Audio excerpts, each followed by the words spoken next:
डेंटिस्टने दात तपासण्याचा बहाणा करत 21 वर्षीय कर्मचारी तरुणीचा विनयभंग केल्याचा प्रकार घडल्याने घोडेगावमध्ये खळबळ उडाली आहे।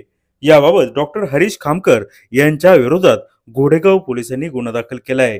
फिर्यादीत नमूद केलेली माहिती अशी आहे की पीडित 21 वर्षीय तरुणी डॉक्टर हरीश खामकर यांच्या मंचर येथील दवाखान्यामध्ये 15 दिवसांपासून कर्मचारी म्हणून कामाला लागली होती।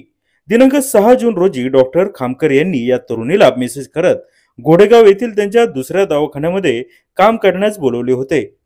ही तरुणी घोडेगाव येथील सदर दवाखान्यामध्ये काम करत असताना डॉक्टर खामकर हे पीडित तरुणीच्या जवळ जाऊन त्यांनी तिचे दोन्ही गाल हातामध्ये धरून तुझे दात दाखव, तुझे दात किडले आहेत का म्हणून आ करायला सांगितले। तिच्या मानेवर तसेच कमरेवर हात फिरून तुझा चेहरा चांगला आहे परंतु दात किडले आहे असे सांगत सदर डॉक्टर या तरुणीला जवळ ओढू लागले। यानंतर या पीडित तरुणीने या डॉक्टरला धक्का देत स्वतःची सुटका करून घेत सदर तरुणी बाहेर पडली व यानंतर डॉक्टर हरीश खामकर यांच्या विरोधात तिने घोडेगाव पोलिसांमध्ये गुन्हा दाखल केलेला आहे। जुन्नर टाइम्स घोडेगाव।